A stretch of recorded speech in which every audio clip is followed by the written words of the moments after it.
We're going to take a brief look at how the cross product can actually link with areas and shapes.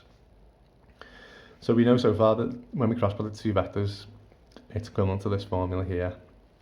And that stands for like the length of the line A, or the length of the vector A, length of the vector B, the angle between them.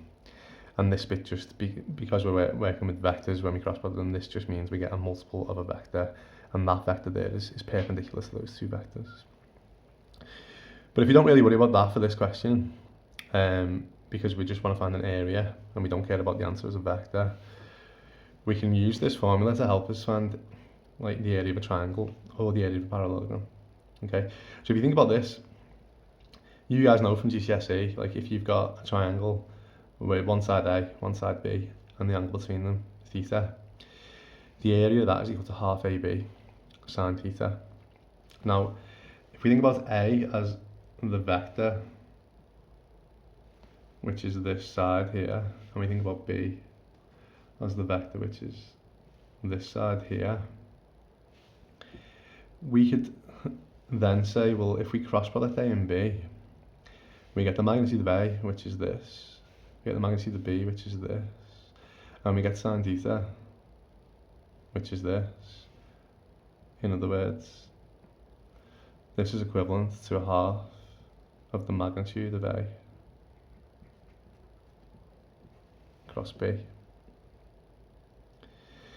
You might be thinking, oh, I'm not quite confident with the link between what we've just done there and what we described, but like, if we look back up here, maybe I can explain it again. If I said, what's the magnitude of A cross B? Right? Don't forget that stuff there is just a constant. And that stuff there is a unit vector.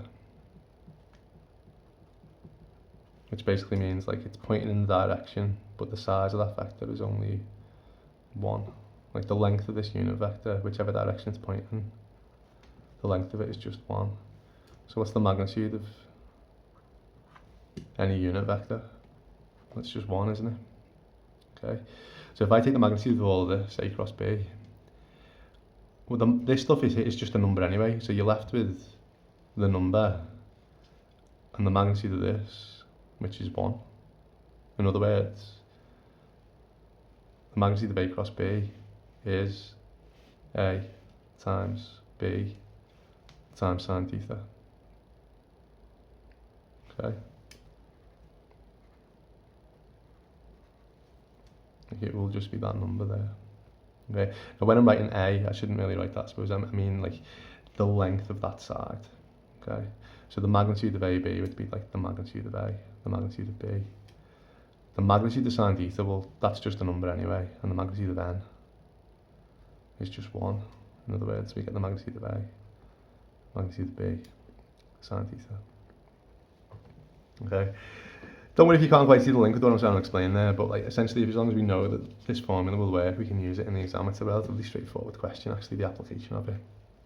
Okay. So if I wanted to find the area here, like I would highlight this in your notes. If you've got two vectors and the angle between them, the area that that triangle makes, if we do the cross product and then take the magnitude of it and then times it by half, it tells us that the area that these two vectors span together. Okay. And obviously if we wanted to find the area of a parallelogram, can you see that, well, the parallelogram would just be two lots of that triangle. I'm not going to go through the logic again with this. Like, the area is just the magnitude of... So if I cross product these two vectors and then take the magnitude of that, it tells me the area that the two vectors making as a parallelogram. Okay. It's a bit of a mad one to get your head around this, but like, if you think about it, if you've got one vector here and another vector here, and if I cross product those two, that vector there, like the length of that vector, describes the area of that shape. Okay. So we mentioned this earlier on, but I didn't really dwell on it too much. Like, can you see that, like, if theta was small, like if you had a small angle, you'd have a smaller area.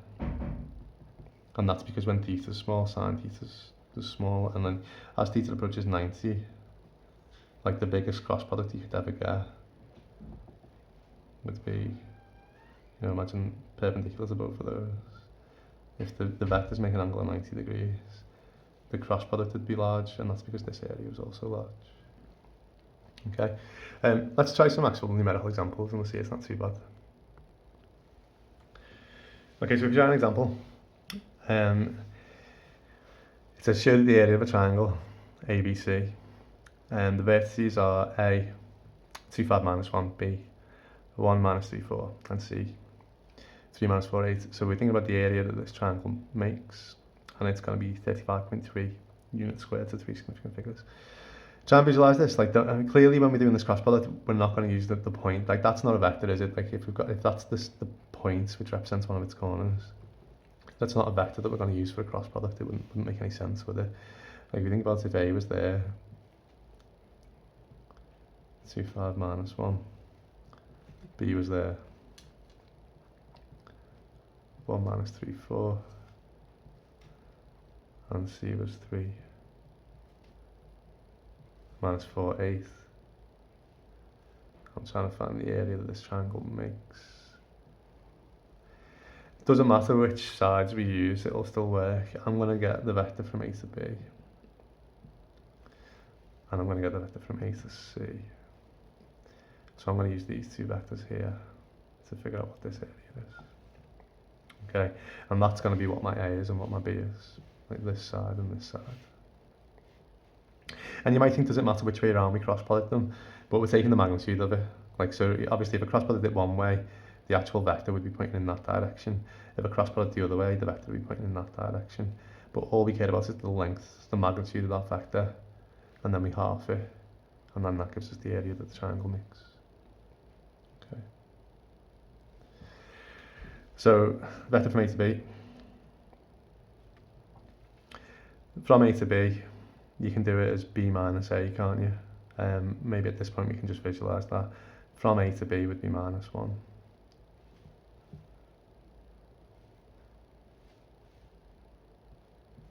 Okay, from A to B you could do B minus A, or you can literally just think about it as how do you go from A to B. From A to C would be C minus A. Now how do you go from A to C?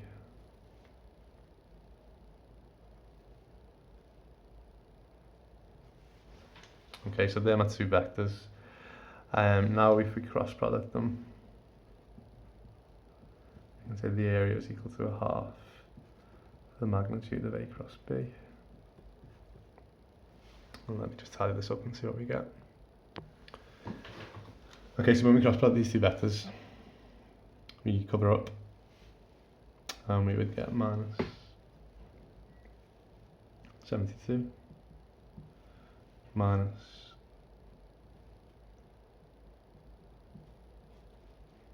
minus 45. Don't forget the negative on this one.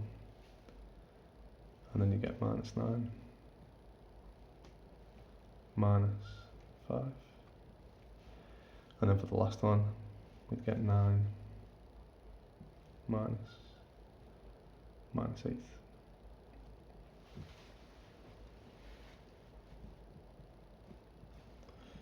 So the cross product we end up with will be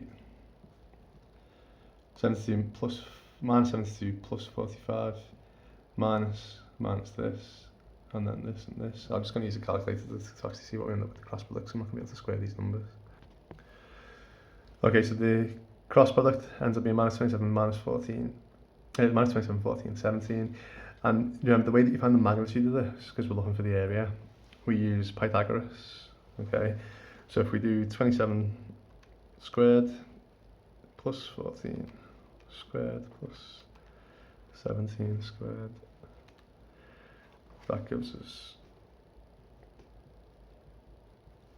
1214.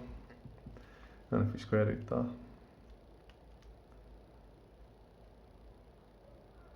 what about that wrong? Damn it. Yeah, I thought I'd done something wrong, but I've just checked, and actually what I've done is I've made my own question up. The question on the sheet, this coordinate B was different, so instead of me changing the whole question, I'm going to update the booklet to give out, and I'll actually amend it to be this. assuming that my calculation is correct, we get the square root of this and then times that by a half. Oops. So I end up with 17.42. So the area would be 17.4 to 3SF. And I'm just going to change the question. That's easier. Okay, so there's a couple of other questions. Obviously, key things to realise on this is that, one, that we can just use the cross product because it's a lot quicker than actually finding the angle between them. Another way to approach this would be, you could do it from last year. Like, you could find the size of that vector, you could find the size of that vector, you could use the cos theta formula to find the angle between them, and then you could just use half AB sine c, couldn't you? But they want us to know this application as well, so it's useful. Obviously, if there's a parallelogram as well, we just ditch the half. So find the cross product. Be careful if it gives you the coordinates, like you're clearly not using the coordinates, you have to realize that using the vectors which represents these sides. Okay, thanks guys.